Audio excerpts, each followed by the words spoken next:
This is New England Soccer Weekly with Tom Quinlan, Nick Giuliano, and Mike DeSilva on 790 The Score. All right, welcome back to another edition of New England Soccer Weekly. Not much to say about anything else right now. We just hope our little silly soccer show is a great escape for you for the next 45, however long we go today. Gave him an hour last week. Gave him an hour last week, maybe another hour this week. Bonus content. We'll Bonus see. content. Yeah, We'll always see. make sure you go subscribe on YouTube, New England Soccer Weekly.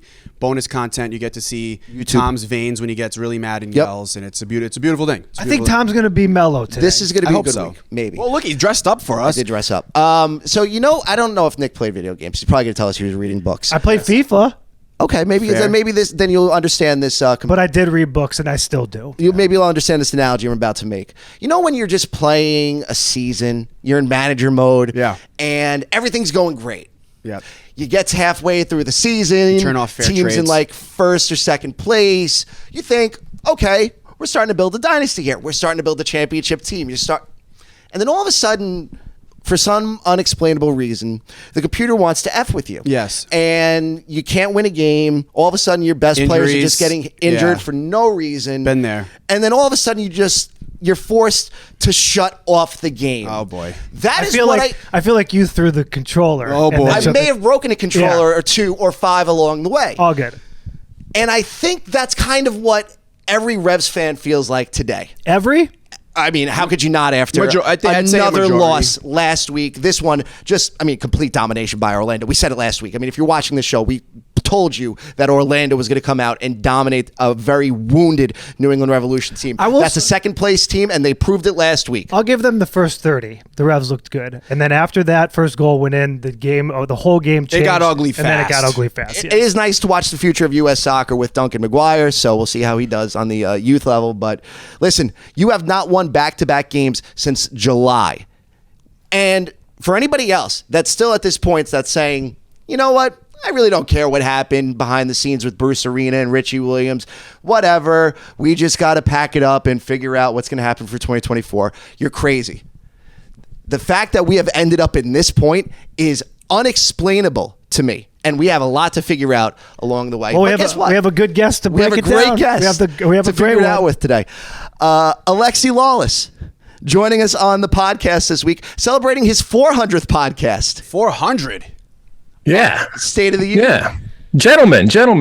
First and foremost, for those that are only listening, my goodness, the background, every single time I come on this show, you up your game. As I said off air, I mean, from what I'm seeing here, you got step and repeats. You have wonderful artwork behind you. You have a nice little desk, some very expensive computers on said desk. I mean, listen, this is big time. So I am, as always, privileged to come on the show and talk to you about the you-know-what bomb that is the New England Revolution at this point. Boy, oh boy, Chicken Little over there with Revs fans, huh? You guys are completely down on it right now, huh? Well, Not all of us. Alexi, Not all of us, Alexi. but- Alexi, you've been on our show a few times now, and you're a very busy man. I'm sure you can't follow too closely, but this has been a common theme for Tom over the years, but especially this year, and especially the second half of the season. He hit the panic button. He hit the eject button about 2.5 months ago.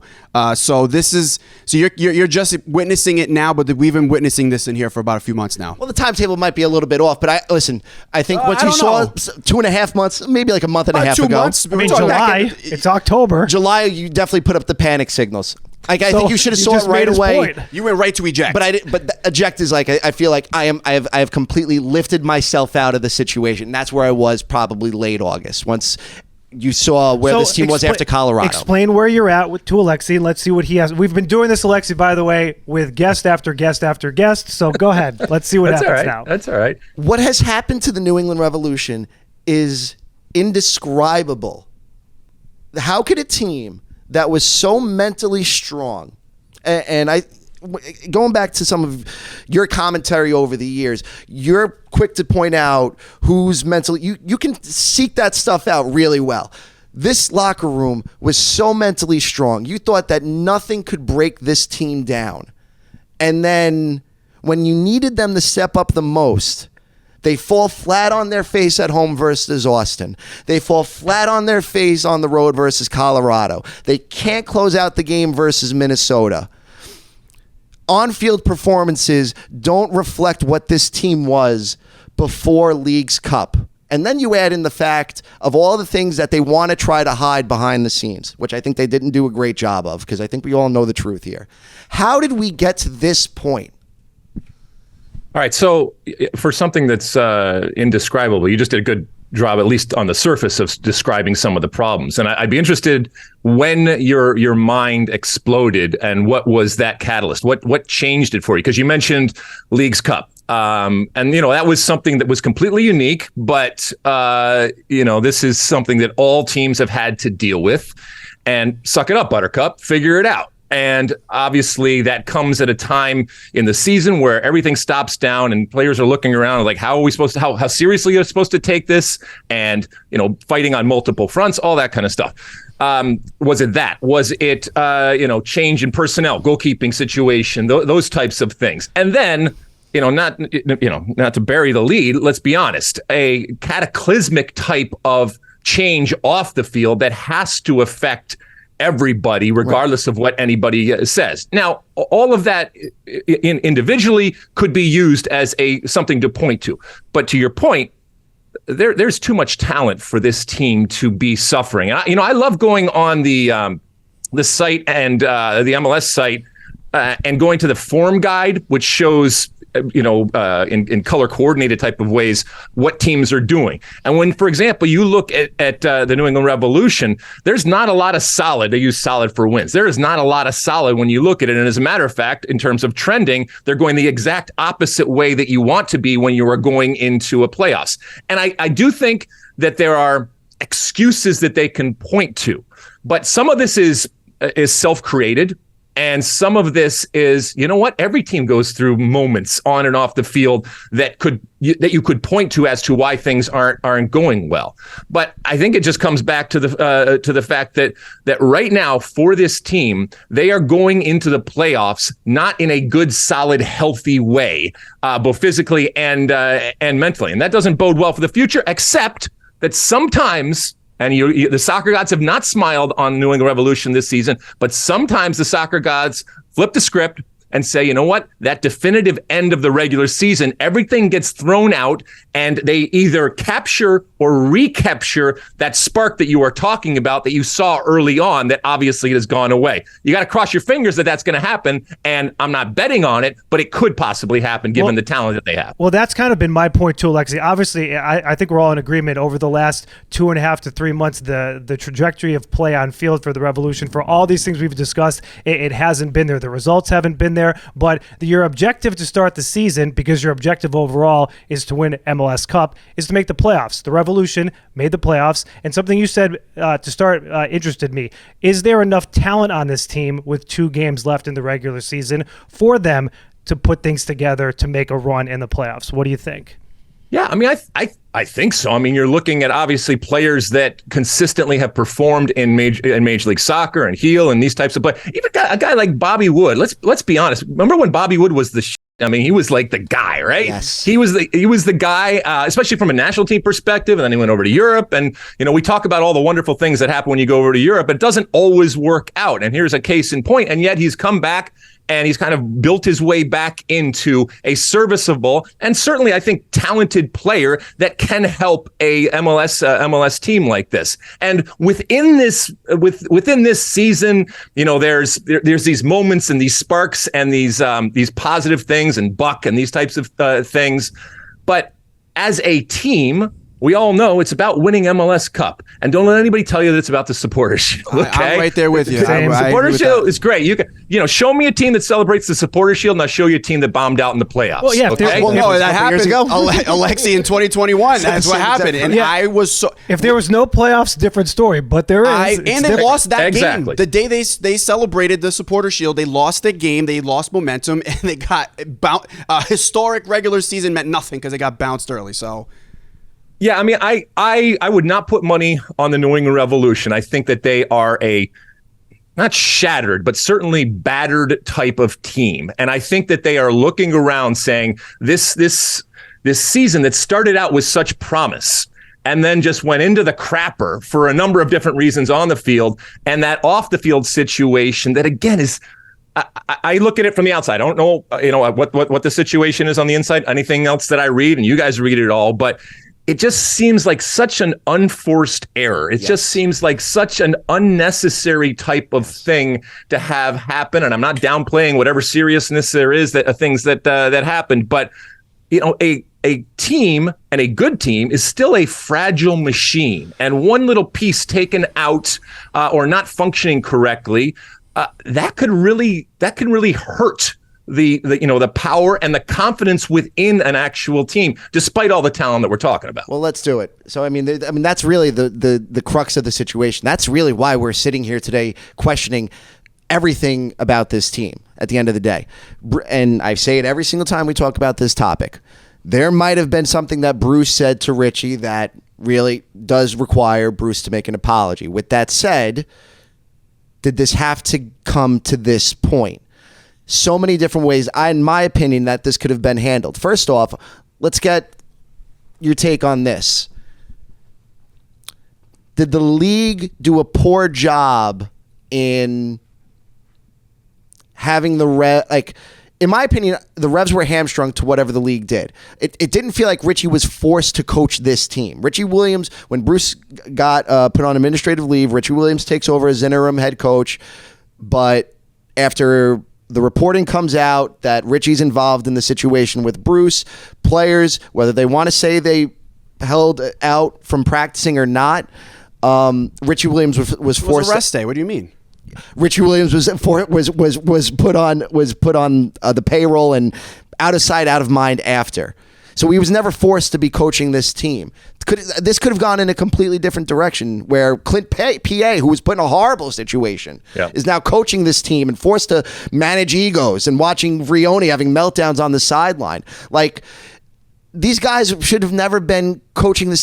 Should the Revs have been able to go out there and choose their guy? Or at least you have Charlie and Kevin. Yeah, they're there. If they're not connected to the Bruce Richie situation, even though there is history there between Richie and Charlie. Like, the wrong guys were coaching this team from the start is pretty much my point. And the league forced that. Yeah, I mean, look, I've said it before and I'll say it again. American soccer, I love it. I wear it on my sleeve, but we eat our own. And at times it can get ridiculous, and at times it can get maddening, and at times it can get incredibly sad in the things that we do. Don't think that it should have taken even close to as long as it took. Notwithstanding the fact that you if you're going to do an investigation, you want to make sure that it's fair, and you want to make sure that you are using people that, to the extent that human beings can be, are unbiased. And I think that was something that was something that they wanted to do.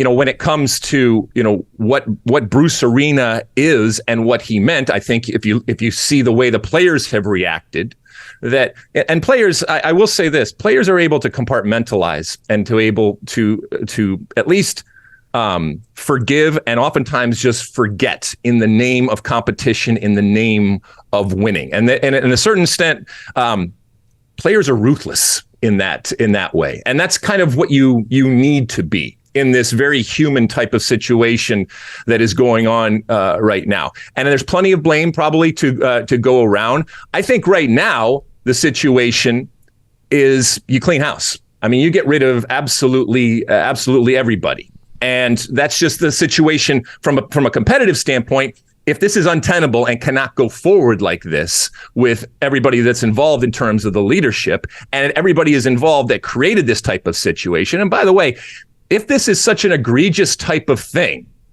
then shouldn't it be public? Shouldn't everybody know, including the players, including the staff, as to what is so egregious that we don't want to ever have that happen again? And yet we still don't know ultimately what the situation is all about. Yeah, I mean, it's been months now. And like you said, any other sport in American sports, this is like, we've had the argument on here that it's maybe made out to be a bigger deal to us because of we're in this world, we cover the sport, we follow the sport. But outside of it, outside of like your maybe local sports radio show covering it for here and there because it was a story locally, I don't think it was a big enough a deal in the sports world for the MLS to have to release what was happening. I think it's fair to the team and to the fans, but for like the mass media, I mean, nobody's talking about it now. Which is wild. What MLS wants, if you think about it. And if this was Bill Belichick, it would be still the number one story on Sports Center. Yeah, Alexi, we said this. Think about the Michigan State coach. Think about the Michigan State football coach. Yes. If it was any other sport, actually any other business, this story would be leading the news, and it really hasn't been reported at all. Exactly, and that's actually a good comp is Belichick. Obviously, the NFL is on a completely different level than MLS and all other sports and all other leagues. But in terms of the status of Bruce Arena and what he is, what he has done, what he means within the soccer world, and to a certain extent beyond the soccer world, that's I think a fair comp.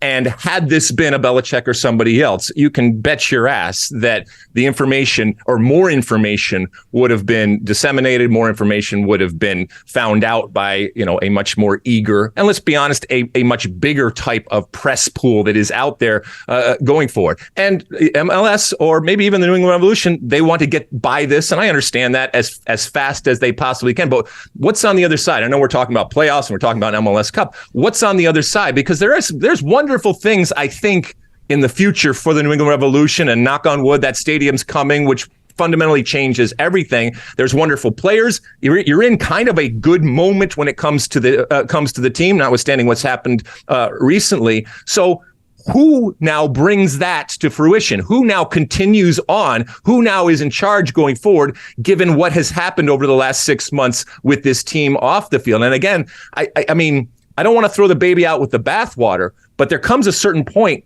where you want to start new. And if I'm let's be honest, 2023 if I'm the Crafts. This year's a lost year. There's no realistic run at an MLS Cup, especially when you look at the power of the Eastern Conference. You don't know what you're going to get with St. Louis right now. I mean, there's so many other good teams. You're just, as Alexi said, you're trending in the wrong direction. This is a big moment for Brian Bolello.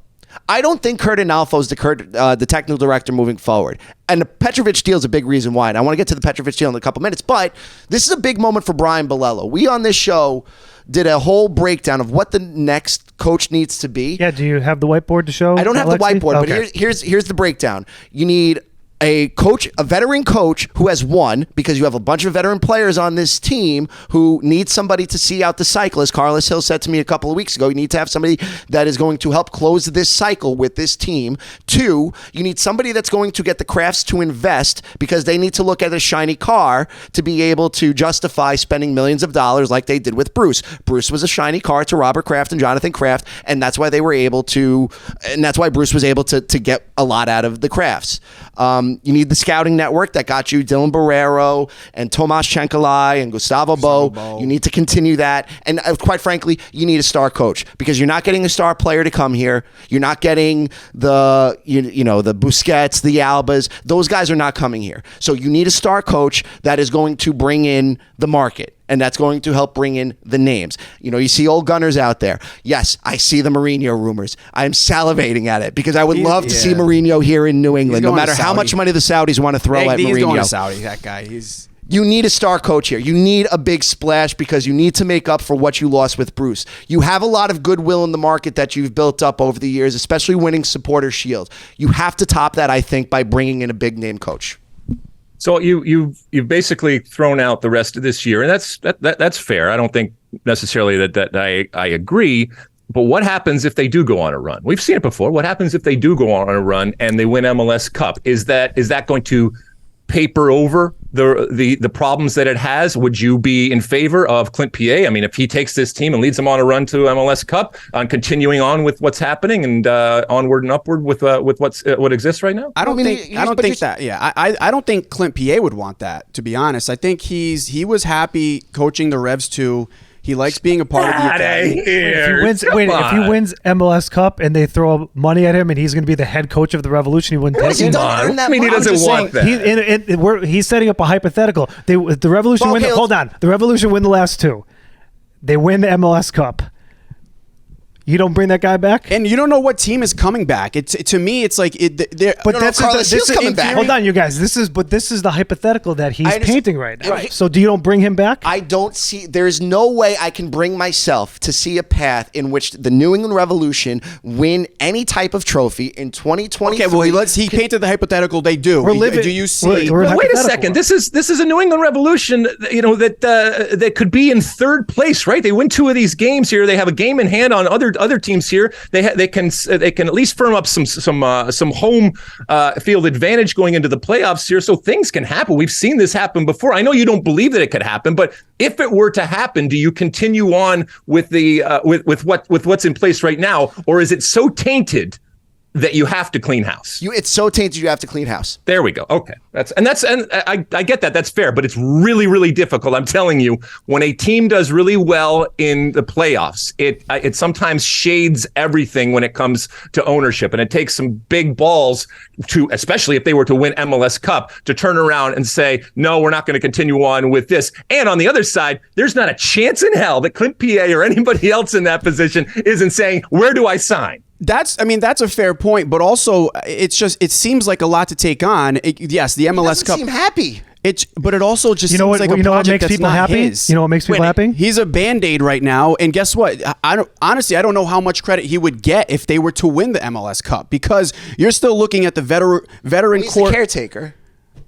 Yes, but I mean, at the end of the day, who built the team? Who put the team together? Like, Bruce is still going to get the credit. If this team goes on to win the MLS Cup, Bruce Arena is still going to get credit for putting this team together, for having this staff in place to, Clint P.A. might get the pat on the back, be like, hey, thank you for kind of being the Band-Aid and allowing the team that Bruce built go on to win the MLS Cup. He's still... I don't know Clint P.A. from a hole in the wall, but to me, it just seems like he would always just be in that shadow. Okay, but if it's about credit, then Bruce Arena's already taken himself out of the equation, so it should be Richie Williams, and he should get the job then. Well, I don't think that's happening.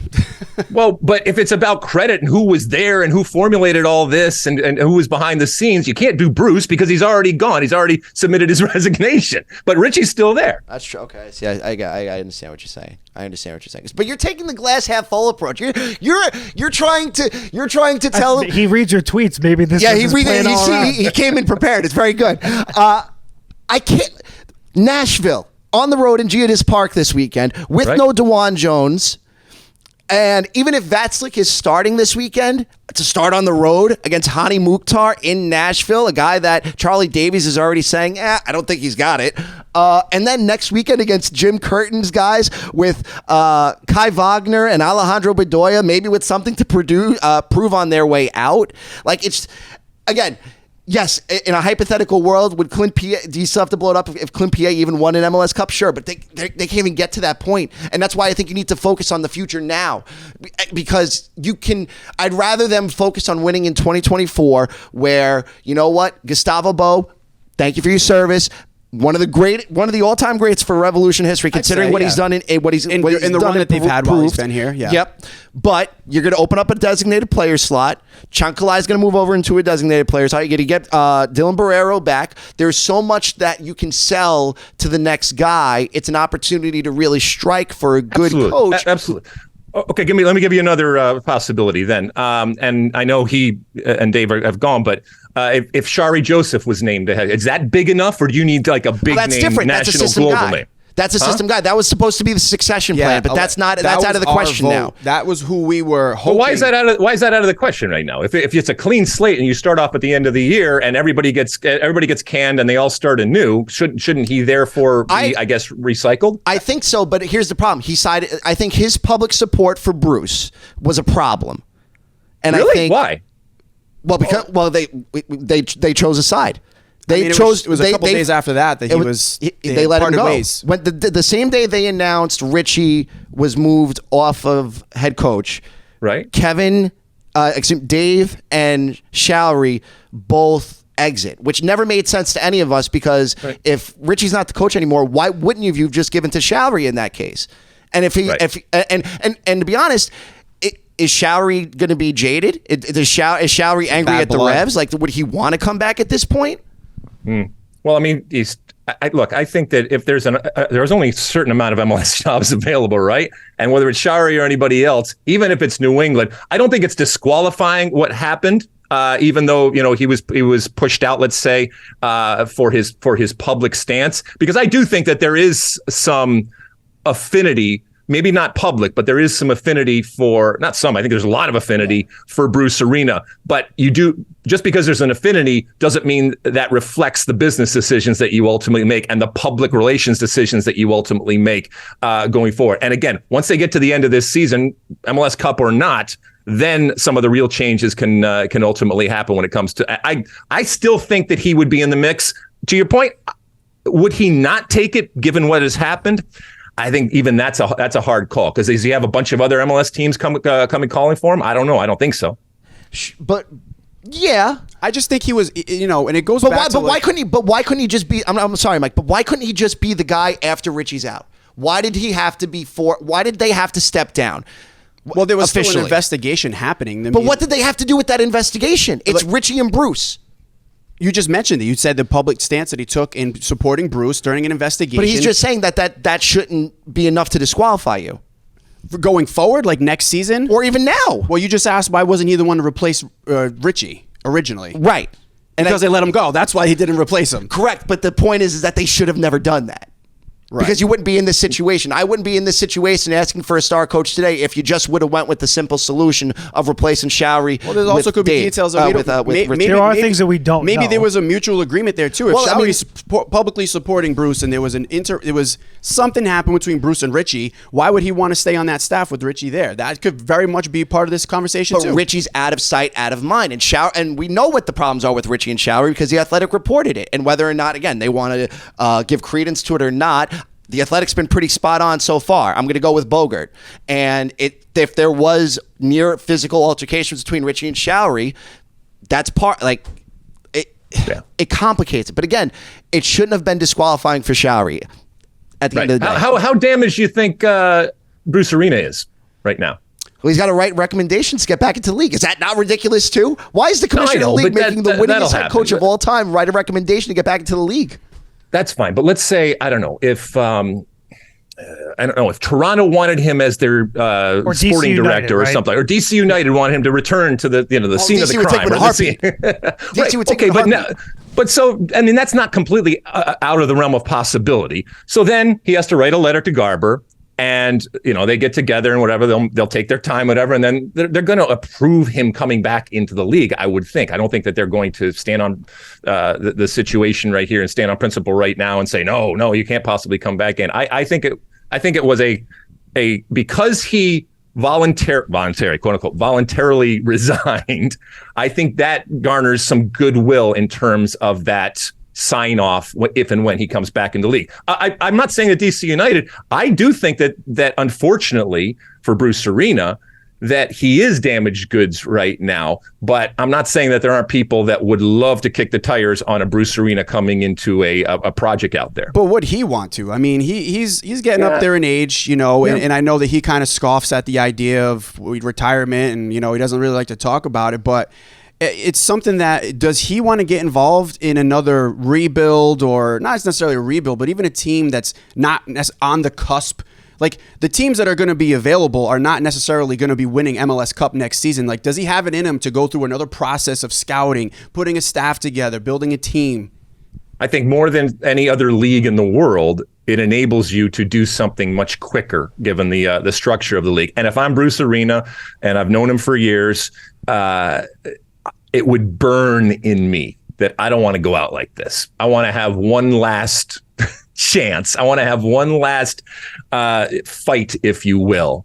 So that, and remember when it didn't go well with the national team in the second time and the historic failure of not qualifying for the World Cup, I know it probably burned in him to say, no, I need to do something else. And this was supposed to be that and maybe come to fruition both on and off the field with what New England was, and that it hasn't.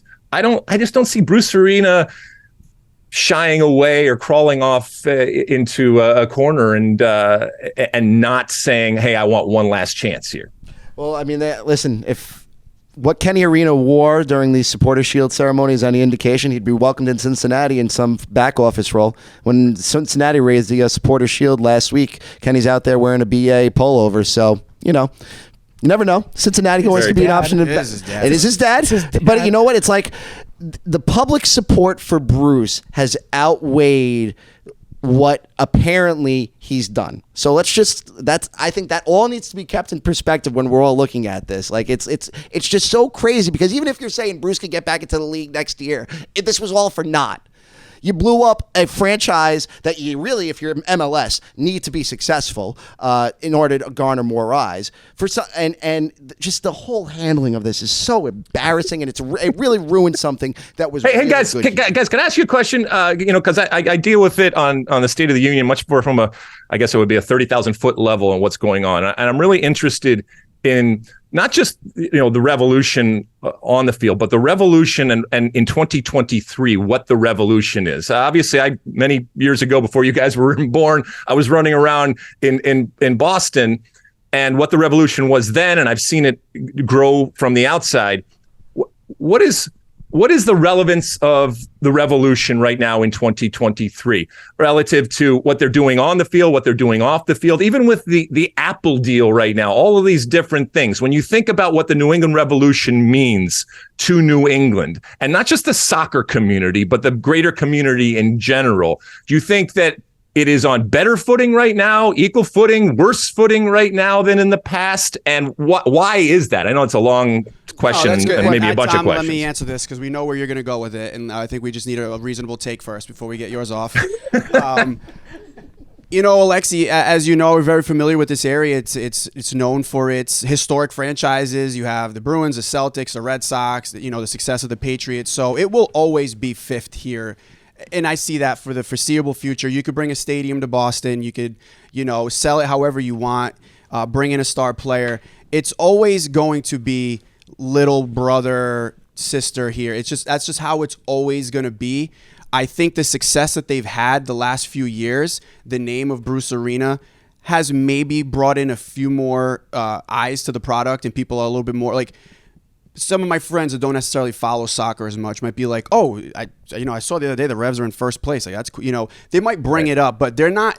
It's not what some of the more hardcore fans that you see on Twitter. It's not what they think it is, and that's always been the point I tried to make, even during the whole Bruce thing.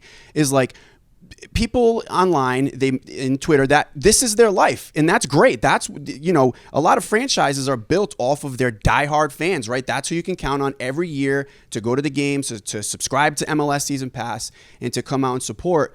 And so when things happen to them like this, and into their franchise, it's massive. But it didn't really make the ripples that they think it did in the sports world here. It's already an afterthought. People are talking about whether or not Bill Belichick should get fired now, and they're talking about, why did they keep Mac Jones? Like, that's like a 1 in 4 NFL team is a bigger story here. And I know the NFL is a ridiculous supergiant in the United States, but when I look at some of the other markets, like you go to, even Orlando and Cincinnati and Nashville, and in Atlanta, they take it so much more serious there.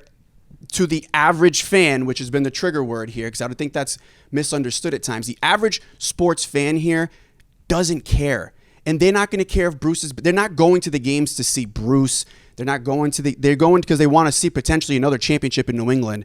But if they're not good, they don't care. But a stadium doesn't change that relative to, let's say, the Bruins and the Celtics, and let's take the Pats out, and maybe I guess the Red Sox, just because they're historic, and not just in Boston, but the historic way that they have gone about doing things. But a great environment and a completely unique and different environment. Yes, it's got to be in the right location, so that there's that ooh and ah type of factor. You don't think that changes the equation? I think it's slightly, but it will never compare to Fenway Park in October. Like, it will never compare to TD Garden, and when the Celtics and the Bruins are playing every other day in the playoffs, and they're packed, yellow one night, green one night. I think it will increase the brand in regard, like, as bigger than what it is, but it's never.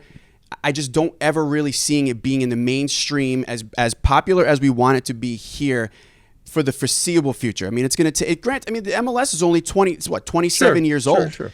I mean, but that's passed down, right? The Boston situation is passed down because you would agree that this generation right now on their sports palette and the way they look at sports landscape, they look at soccer just like anything else. But obviously, they don't look at the Red Sox in the same way that they look at the Revolution. But that's because of what has been passed down. So at some point, doesn't that generational type of thing shift and changed, and something else is passed down? But it can't be done, I don't think, without the proper environment. That's why I think the stadium component is so important. Yeah, I think the environment has something to do with it. And I'll let you go, Tom. But for me, and it's easier said than done, Alexi.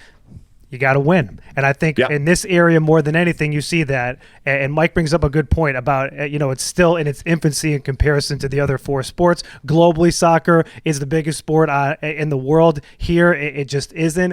In New England, it's unique, though, and you know this. And I think it's New England, maybe Texas and California, the youth programs, it's the most populated when you look at the youth program and people playing soccer. Well, even the viewership here for the Premier League, for the World Cup, Providence and Boston, always top 5, top 10 in the country. So to your question, I think since you played, the decades that we've seen, it has grown and people are into it more, but with a soccer-specific stadium, but more so with a cup and something that you can kind of rally behind and get people interested. That's what it's going to take to get that average to below average fan to care a little bit more.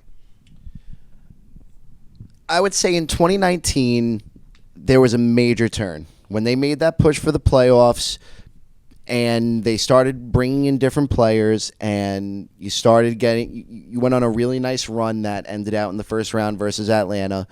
People started to, be like, okay, Bruce Arena's here. Maybe something different will happen with the New England Revolution.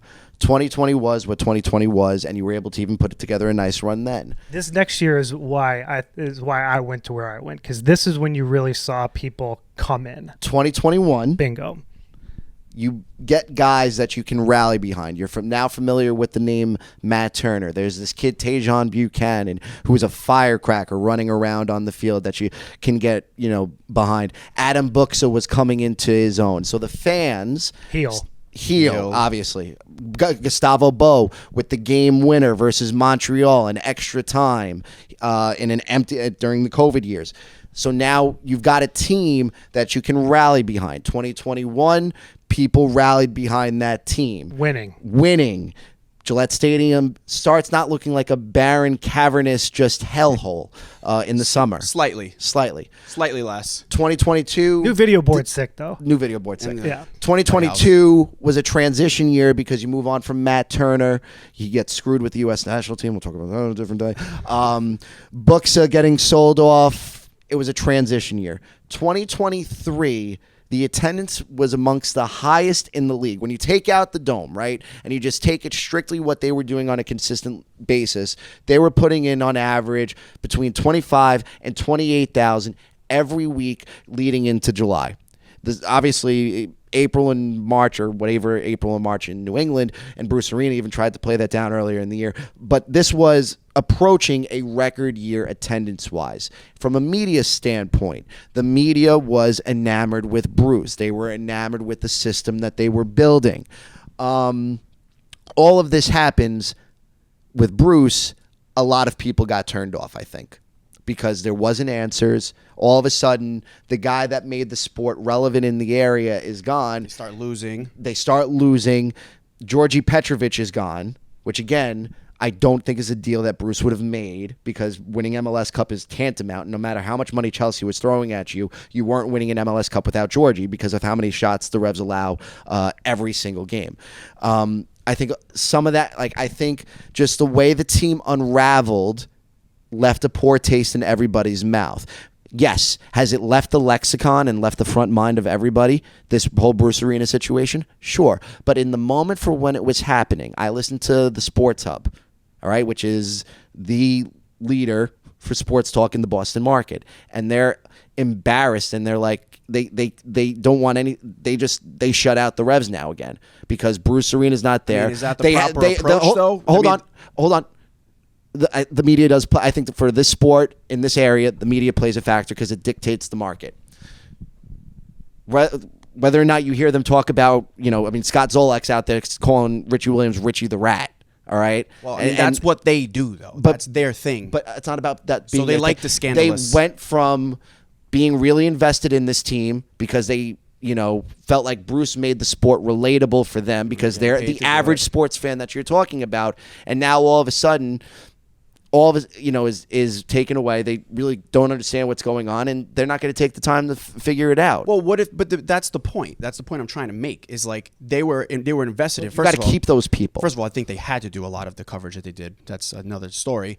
But also, if this is something that was such a big deal, but if it was such a major story and it still continues to be, and this team, why they just stopped talking about it? If it was a team that really mattered, because it's not a sport like we've talked about. It's not a sport worth spending time on compared to the Patriots. That's been my point since 2 months ago when this all went down. And I was saying this and he was looking at me crazy. But that's because it is what I was saying. It's outside of the diehard people. Like it goes. To, but that's put part a of the bow problem, on isn't it to your original question. It's very situational and it doesn't last and it hasn't lasted yet. I'm hopeful. You want answers? I'm hopeful that a stadium and the culture, like right here, for example, Rhode Island FC, USL team coming start next year. Stadium won't be ready, but they're out in they're out doing their best to build a community, and I think that will be a good. It'll give you a good idea, obviously on a smaller scale, but it'll give you a good idea if that type of culture can be built in New England. Let's say if the Revolution were to go to Boston, right, and build a similar soccer-specific stadium, 15,000 people, and you pack it out, and you got the people singing, and you got the Midnight Riders out there, and the Rebellion, and it's going crazy. And now people are watching on TV, and instead of seeing Gillette Stadium and the Lighthouse and all the Patriots banners, they have their own. I'm very hopeful of that, but maybe it's just being here for 27 years and seeing what it's been. I'm glass half empty on that, but that to me would be the only chance that they have to bring any type of real. But didn't true Bruce relevance. put you on that track? Bruce was putting you on that track, though, wasn't he? But he's not here anymore, Tom. But that's part of the problem. That's the whole point. That's part of the problem. That's why you need to replace Bruce with another star coach that keeps you on that track. State of the Union president, Alexi Lalas. I love it. No, I love that not just talking about this with you guys and that you're talking about this, but I love that, just thinking about this. Let's be honest, there's not enough of this when it comes to soccer, when it comes to MLS, when it comes to MLS teams. So thank you for doing that. And it's interesting what you said. So first off, in the attendance, the sweet spot right now for soccer specific stadiums is that 25 range, let's say. So they would have sold out every single game in a soccer specific stadium. Yeah, exactly. Obviously, the ticket price would be higher. It would be something that people would want to go to. And, while there is an incredible sports history when it comes to New England, people also want to be where the action is and where it is cool. And the new shiny thing, which would be a stadium. What I've seen around the country when it comes to these new stadiums is that it does fundamentally change not just the business, but the way that business is perceived from the market, even markets that have established fans. And I think you guys highlighted, the evergreen problem for Major League Soccer. It's not that they're not soccer fans in the United States, it's that there's not enough MLS fans. And getting those soccer fans to also be MLS fans, in this case, it would be New England Revolution fans in let's be honest, an area and a region of the country that is fertile with soccer people, and we see it in terms of the data and the ratings and all that kind of stuff, and the history. To your point, getting them to be New England Revolution fans is huge, and it's a combination of everything that you said. First off, not every team can win, so they're going to have ups and downs like in anything, but you want to be able to give a quality product on the field. They want to see stars on the field. They want somebody, and Bruce Arena, as you guys know, just his whole aura and personality. It's not just about his history, but the way that he holds himself. I think it really endeared him to that community and to that region of the country in the way that he talked. And there's a lot of similarities in the way that he talks and Belichick talks and all that. He doesn't suffer fools. He's a very no nonsense type of person. He doesn't dumb things down, but I think he simplifies things in a way that people can digest it, especially from a TV and a broadcast perspective, which I think is really, really good. And internally, I think players appreciate that because, you get so sick of getting X's and O's and stuff thrown at you. It's not that they can't handle complex situations, but it is not just a beautiful game, but it's a simple game. And sometimes we try to complicate it on the inside and on the outside. But I do think that this this stadium looms large and rightfully and fairly so for what it can do and fundamentally change. And if and when it happens, by the way, guys, that is going to be the place to be. And it's interesting because the New England Revolution, they're the OGs, right? They've been around and the Crafts and all that kind of stuff, and they get plenty of criticism for what they haven't done over the years, but they've kept this league. The Crafts have kept this league going with what they have done. And the irony is that one of these OG teams, they can become nouveau riche, if you will, in the perception out there with this stadium and fundamentally change their business and the way this team is looked at externally, but internally, to your point. And some of those soccer fans, I think, will become New England Revolution fans, which is the biggest trick of all. Sure, but what do you do now? You need the soccer stadium's not going to come till after the World Cup at this point. Sure. With the way I was just going to make that point. What do you do now? Who comes in now to be... It's who's the shiny toy now? You're right. This area, in a market like Portland, in a market like Cincinnati, yeah. St. Louis, you can present the game in a little bit of a different way. In markets like New York and Massachusetts specifically, you need the shiny toy. What's the shiny toy right now? Yeah, to your point, it's got to be a big name, and I don't think. I mean, even though we're going into 30 years right now, unless it would be like a name that everybody knows, from a New England Revolution perspective. And what are we talking about? Like Taylor Twellman or something like that. Shari Marsh would be a guy. Jesse, that would be interesting. Jesse Marsh would be interesting because he does bring that cachet, and obviously he has MLS experience. I don't think he's at the level of a Bruce Arena in terms of name recognition in general. Enough. Exactly. Yeah. Oh, the charisma and the on camera type of stuff. I think it'll be good. Obviously, he is available right now. Success I don't know. with the New York Red Bulls. Wait, Alex, are you saying Taylor Twellman wants to coach? Yeah. No, but I'm just. But I'm saying, what kind of name from a Revolution perspective is out there that really not just resonates, but energizes people. I don't know if you mentioned Shari.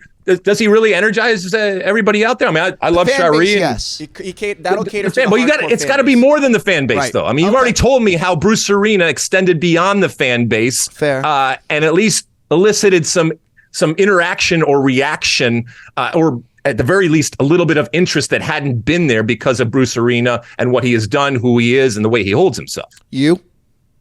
Yeah, I mean, I'd be fucking awesome. You kidding me?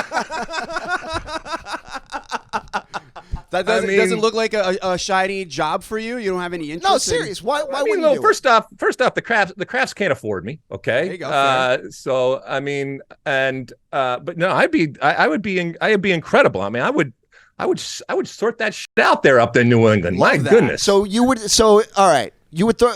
I'm being serious right now. Would you throw your name in to if Brian Bilello picked up the phone and called you?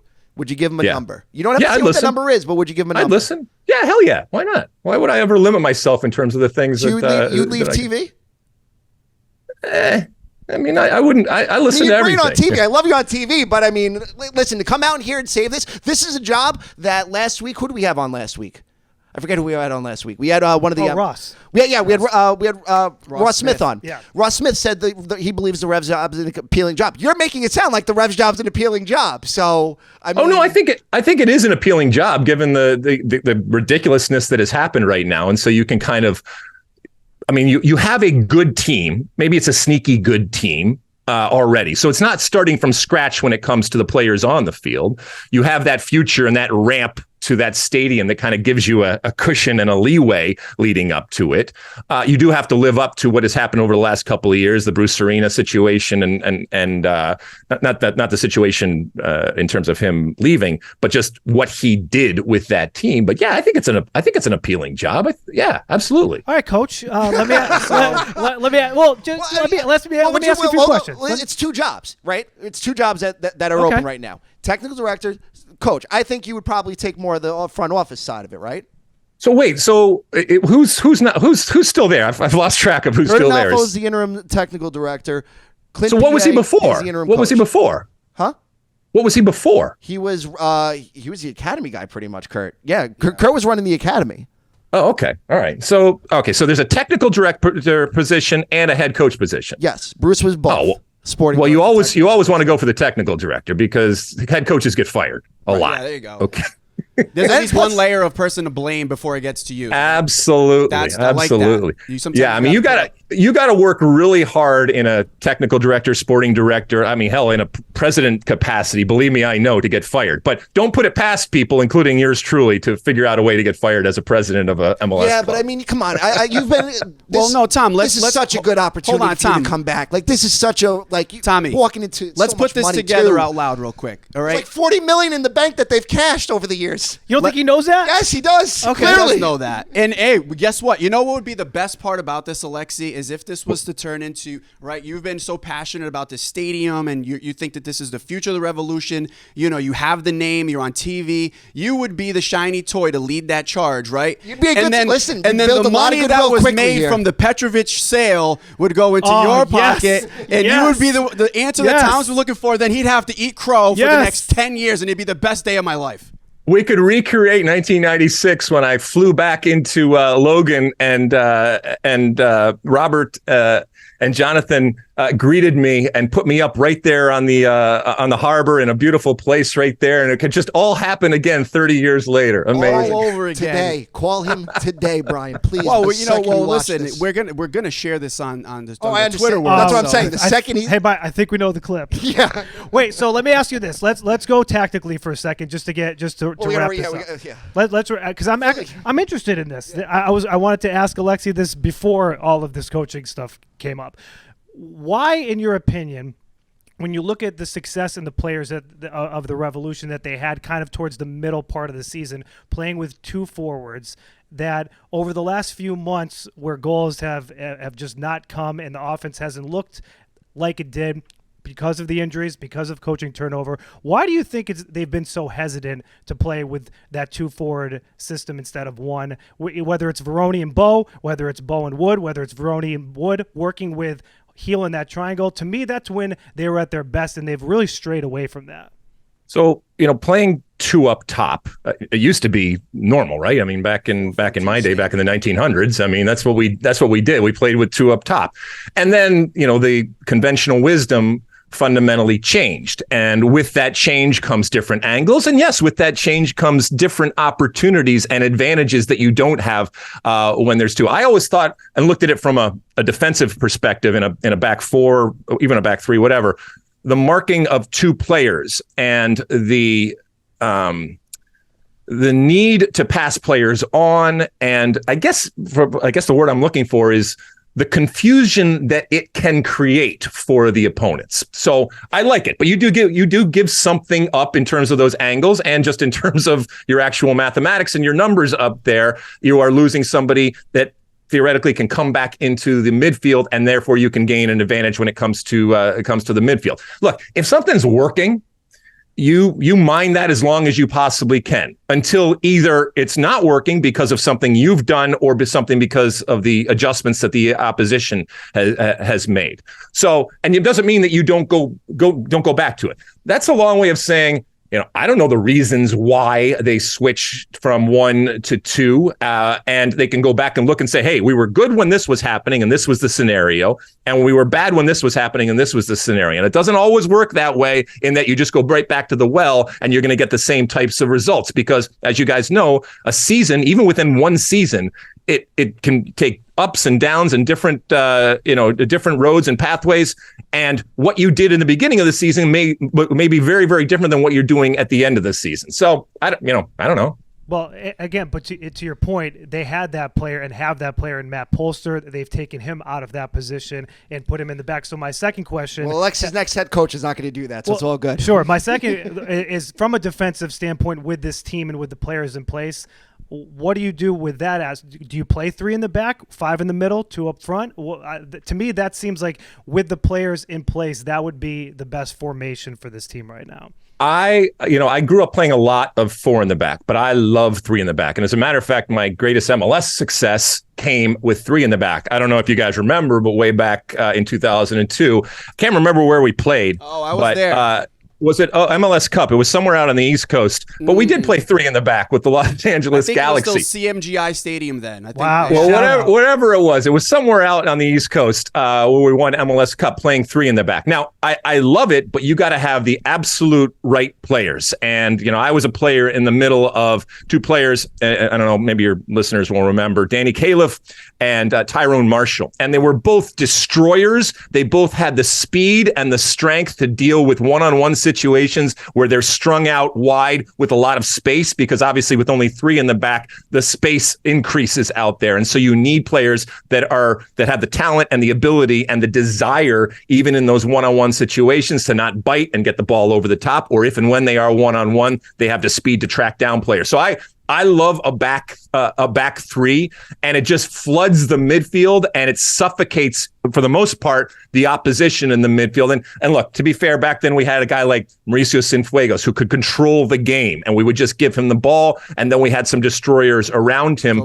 But the sheer numbers that we had, and then on the outside, you really need guys that are willing to bomb up and down. And so you mentioned Kobe, there was Ezra Hendrickson, these types of players that could go up and down. It had no problem at one point crossing the ball from the end line, and then the next minute all the way back defending at their corner flag. And not only were they able to do it, but they relished the fact that, you know what, this is my lane. If I'm a swimmer, this is my lane, and anybody that comes into it is my responsibility. But that's a lot of space to cover. So if you have the players and the horses to do it, man, it's awesome if you can do it, because it really puts the opponent in difficulties. And that's where DeJuan Jones, I feel like, specializes. And if they were to go with 3 center backs he's the perfect player to have out on the wing. It's kind of weird that they haven't gotten to 3 in the back, especially when you've lost. Well, they haven't. I mean, had to?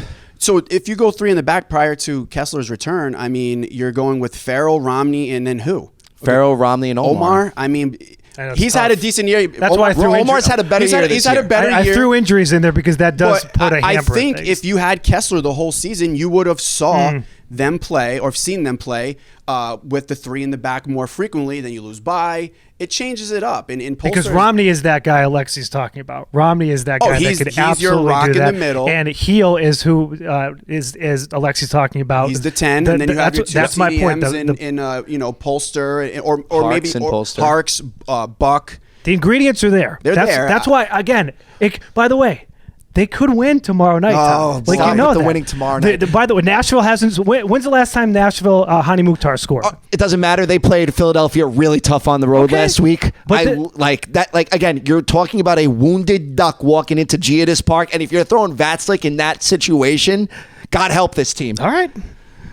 But I mean, you're sitting in 5th right now with a game in hand on both Columbus and Philadelphia. You can't catch Orlando and you can't catch Cincinnati. And so, yeah, tomorrow's a big game. At the very least, if you come out with a point, then at least you give yourself a chance on that final day. And if that happens, I mean, you could wake up at the end of the regular season finding yourself in 3rd place. Now, it doesn't alleviate and I'm not disregarding, the true problems that you have over there, but it's not all doom and gloom here. And maybe I can't believe I'm the positive one here. Alexi, usually I'm the curmudgeon. Usually I'm the grumpy old guy. I've needed you, man. It's been tough to try to be that guy on this show. Listen, I was positive before Leagues Cup started. Before Bruce gets thrown away, I was in a very good mood with this. It's been 2.5 months of me trying to do what Alexi's done for the last 50 minutes. So thank you very much. Because every week, to answer the question earlier, by the way, is when things started to go really sour where Tom hit the eject button. It began with the Petrovic contract in that whole situation, because that led into the Leagues Cup, where the Revolution actually had a decent start and looked pretty good. And then from the Petrovic deal falling apart to him sitting out in the game that they ended up they won the game that he sat out, and then the next lineup was a tragedy. Well, because Bo and Hill were hurt, Petrovic ends up coming back, and then he sits out again until August. Technical director Lalas, do you make that deal for Petrovic? So if you don't make the deal, you got a pissed off player, right? I mean, that was the situation, right? Yes. Well, is it? But that's the Bruce whisperer. That's where I feel like Turner would have been pissed also off. $17 here's my million. thing. The money. Players get pissed off no matter what, all right? And they're like children in that the next shiny thing comes along, and when you put them actually in the game, they'll scream and yell, and they'll give you the stink eye, and they'll do all that kind of stuff. But ultimately, and I think maybe even more so for a goalkeeper, you put somebody in, they're going to save the ball. Okay, they're gonna do what they do. Even with the daggers coming out, they're still gonna do what they do. Now, do you want them in a positive frame of mind? Yeah, you do. But again, this goes back to something you said. What you have to state from the start and be really honest, both publicly in terms of how you message it to the public, but also internally in terms of how you message it to your players, that yes, we are going to give you opportunities. Those opportunities may translate in terms of a platform into quote unquote bigger and better things that you obviously want. That's all fine and well. But it's not going to be done at the expense of the revolution and more importantly, at the expense of the customer. And I know that's not a dirty word, okay? The customer. The marketplace out there, the people that are paying your salary, the people that are buying tickets, the people that are coming to the game, they deserve you and me, whether I'm working with Revolution or anybody else, doing everything in our power to give you the best quality product each and every time you step on the field, and to do everything in your power to win as many trophies, including MLS Cup, which, until things change, is played in December, okay? And so, if you want to go, we may look at the situation and look at the potential sale in a mid-season type of thing. And if we determine that it is what is right for us as the New England Revolution, then maybe we will do that. But if we determine that, you know what, you are a victim to a certain extent of your own success, and that this team is so good that we actually think we have a chance of giving our customers the best damn value for their money in this season, then I'm sorry. We're going to say, you know what? If they're here now, maybe they'll still be there in January when to sell you in the January transfer window. And if they're not, I'm sorry, but you signed the contract, and then you put the contract in front of them and you say, this is the situation. If you come, great. This is the situation, and you know it, but everybody is on the same page. But if you don't do that, then you're going to run into trouble. From an investment standpoint, the Nottingham Forest deal that originally got turned down nearly doubled in less than a week. Does that change your opinion on it at all? Because if it was the Nottingham Forest deal and it was whatever it was, $7-8 million. Petrovic is all. Let's also qualify it with this. But it goes. Petrovic said that he didn't want to go to Europe without a starting job. Petrovic wanted to be a starter in Europe. He's playing behind Renato Sanchez. And guess what? Chelsea was still going to suck in January. No, Renato Sanchez is a different player, but you know what I'm thinking. I got you. But you also that price tag has to be part of it, Alexi. You turn a $700,000 deal to $17 million. I mean, you have to make that deal. You have to. You do have to make. Well, you don't have to make that deal. But to your point, there are absolutely other voices in the room, and you are.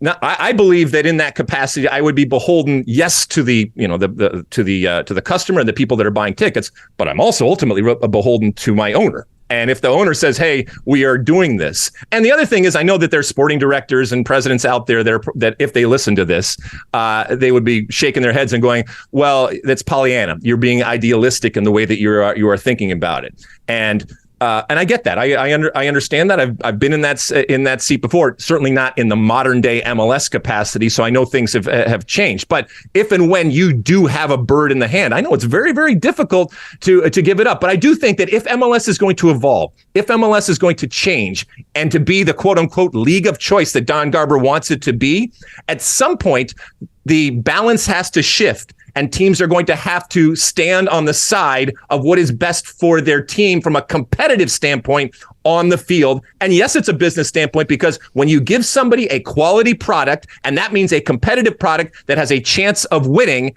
that is better ultimately for the business than that bird in the hand and that money that's going to come in, even with the message that it may say in that moment. We can't bow to Europe. And that's what I've been saying all along. You cannot bow to Europe. But for right now, I just think the $20 million wasn't winning you an MLS Cup. This team is terrible when it comes to getting countered on. But you're also Petrovic talking is about the best shot stopper in the league. Right, it's insane that they made that deal. You're also talking about a goalkeeper where it's, let's call it what it is. It's hopefully the position that touches the ball the least. It's the person that the people in the crowd are going to see the least action So from. then his value wouldn't have dropped, right? Maybe So if it was going to be does. 20 million What in if he- September, it was going to be 20 million in January. here's the thing. If his value was 20 million with not touching the Yeah, ball. but that you're hypothetical. That deal happened then, and that's a but it player also- that they know. It happened to that point. Had that talent From a fan at that standpoint, point. I absolutely like. I mean, We would never dispute. you that, would want to but- see them. You want to see Petrovic ride this thing out. Absolutely. And you know what? He dodged the bullet. Thankfully, he didn't have to, because who knows? I don't think he. What? You're No. I do you have some to type talk of great. I got to statistic? switch to politics and news in about 5 minutes. Alexi's given us over an hour. Oh yeah, I feel bad already enough I too. know. Yeah, we were going on, but yeah. It was. I make the deal. I make. The So deal. do I. By the way, I believe me. On the field, it suffers. Unfortunately for me, Alexi, I make that. My deal, future too. technical director does not make the deal, and that's why I'm going to sleep comfortable wow, at night. Wow. Oh my God! Well, so hold on. I want to make sure I understand this. You're making the deal because of you need the money. You believe the money is going to make you better. You believe the message it sends to future signings that you're going to have. I mean, or a combination of all of those different things. I mean, I think. yeah. I Okay, think that's there's a valid. part of it that becomes now. If the Revolution, I'm sorry, good God Almighty, if the Revolution 2 seasons in a row are turning, multi-million euro deals or whatever for a goalkeeper to go play in the Premier League, whether they're a backup or not, that's ultimately, let's call it what it is. That's the goal for any soccer player at any level, is to play there. What's And your also- goal as hold a on, team? hold on. Proof of concept. And Your that- goal as a team is to win trophies. Is it not? But that, Tom, but that it's goes back to it's a what business. and that goes back to what Alexi said too. It's a that long-term What comes investment. first, the business of your fans or the business of your players but that are not this- going to do anything for you once this- they leave? This move and this money could be that name It's and player enticing. that If you make don't people have- come in. it's That's the point. enticing to no the one people. knew. They're not going to come in with this stadium. You have to be realistic in this situation. That 20 million doesn't bring in Kylian Mbappe to Gillette Stadium. Listen, you're taking this way out of context. He's Yeah. asking. He's agreeing with me. Alexi, to answer your question before I keep getting rudely interrupted, the reason I make the deal, my personal opinion on the matter is that yes, ultimately it is a business. And from a fan standpoint, and yes, there is, the benefit of putting the best possible product on the field to make your fans happy, to give them the best chance to win. Absolutely. But there's also, you're doing them a disservice if you don't capitalize on deals like that, right? You make your franchise look bigger. Like, now we're the hub. You want to be a goalkeeper somewhere in Serbia, you want to come play here in the Revolution, guess what? Our last 2 are playing in the Premier League now. There's a part of it, of that conversation, that now exists for future prospects. Do I love it for this team this year? Absolutely not. It sucks. Like Tom said, the best shot stopper made many saves that the team needed in big moments. But at the end of the day, you're looking at a long-term investment. This deal may seem small now, but it could be something that's bigger in the future. And who knows? Maybe it's with this current. It came at the expense of the 2023 season. Well, so did Bruce Arena's situation and everything But that followed Kirk that. didn't need to sell. As he explained in the Athletic article, we didn't want to sell. We tried to give alternatives where we would do sell and loans. I don't think it's as important to the on-field product. There's a lot more issues on the field that's existed since but he covered left. up a lot of them. But that's also not a good fair. thing, Tom. That's Yeah. not how you win an MLS Cup. Sure it is. I strongly disagree. You don't think Cincinnati has flaws? If MLS and New England Revolution or anybody else is going to increase their profile, and I'm not even talking about globally, I'm talking about locally, and to compete on some of the teams that we've already talked about here, against the Pats and the Bruins and on and on and on. At some point, the balance has to change. And look, every league's a selling league, right? You are part of the market. So I get that. But to be known completely as a selling league, if MLS's desire is just to be the Eredivisie, okay, fine. There are people that would argue that maybe it already is, and maybe even more so is. But I have greater ambitions than that. I believe that MLS needs to aspire to be the league that people want to come to. And in order to do that, at some point, you do have to put your foot down and say, you know what? It has to be about the here and now. It has to be about saying, I will say no to this money right now, because while in the moment it may look good, but it's not the right thing for the competition on the field. And all I hear from not just MLS fans, but people that are anti-MLS is it's about what's on the field. It's the product on the field and the compare and contrast with what's going on. And yet in this moment, when we argue that somebody should actually stand on the side of the quality on the field and maintaining that quality to actually win things in a competitive environment, you say, nah, you should really sell this and go on and take your lumps because for the greater good, that's something to do. And that it's fair in terms of the message that it represents. But at some point, the league as a whole has to say, yes, we sell players, but not at the expense of winning games and giving our customers the best quality product that they can get for the money. I think, I think you need to build to that point. And I agree with you 100%. I would love in 15, 20 years, this to be the league in the world, or top 3 league in the world. It's all of our ambitions, what I've wanted from the beginning. But I do still think at this moment you're still building to that point. And it doesn't just happen overnight. You do need to make sales like the Georgi Petroviches and other. I mean, no buck is telling him he's wrong. I just can't believe. Why? Why? This is a show. We can't. I love it. I just love it. I love it. I'm not telling him he's wrong. We have differing opinions. I love it. No, I love this. You can tell me. I get told I'm wrong every single day, guys. Listen, no, it's fine. It's fine. I get told I'm wrong all day. This is why? fantastic. Our position. Listen, we're not disagreeing with it's it.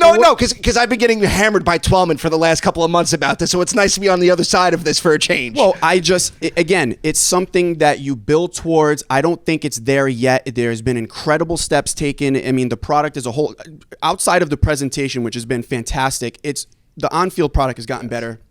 People are not looking at this as like a, hey, I would always love to live in America type league. They're looking at it as a competitive place to improve, whether they're young talent. But for now, it's still like, I'm going to go there, hopefully to go back there. 15 to 20 years, maybe it's a different conversation. Well, and I think this deal with, you see what, I'm not saying Messi's coming here, but with Messi going to Inter and these players seeing what happens now when you get a caliber of that player here, that money, whenever it happens, that money is going to potentially help bring that player to New England, which would be a bigger deal than a Georgi Petrovic, unfortunately. And to put a bow on it, the stadium plays a factor into that. The only way you can utilize that money the way you want to, definitely. Of course. you have to have the stadium to manufacture, and you will not have somebody playing on that turf. So that's why you got to worry about winning in the moment. So, Alexi Lalas, wow, this has been unbelievable for an hour. There's nothing else to say about this show. But thank you. We could do this all day. This has been fantastic. Listen to the State of the Union podcast with Alexi Lalas wherever you get your podcast. 400 podcasts. What a way to celebrate them with us. Yeah. And he'll continue it when he becomes the technical director of the New England Revolution as well. It's going to be really a lot of fun when that happens.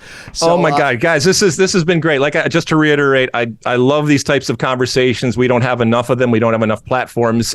So the fact that you are doing it, it's wonderful. And look, as I said, you can feel free to disagree with me. People do. Yeah. I'm going to walk out of this room. My wife's going to disagree with me about certain stuff, soccer and not. But this is part of the game. It's what we love of the game. Ultimately, it comes from an incredible passion and love and history that you have for this team, for this league, for this sport. And it doesn't grow. It doesn't get bigger without people like you constantly putting your heart out there and your emotion out there relative to what the game is. So, I know a lot of people that kick the ball get a tremendous amount of credit, but the reality is that there's men and women, and a lot of them you've never even heard of out there that deserve an incredible amount of credit for how far we have come in a relatively short period of time. So keep doing what you're doing. I love listening to you, and I love hanging out. And thank you for texting me this morning and getting my ass out of bed. Yeah, no, bright and early for us. I said, Tom was like, oh, I texted Alexi this morning to come on, like it just out of nowhere. I'm like, do you realize like how early it is for this guy? Yeah. But we truly, he works in the media world, so he gets it. No, he gets it. He's a busy man. Next time you want to do talk radio, if you want to switch over to politics, you join me in about 5 minutes on WPRO. Oh boy. Yeah. So, but anyways, Alexi Lalas, thank you so much, sir. At Alexi Lalas on Twitter, we appreciate it. Thanks, guys. All right, we're out of here. We'll see you guys next week.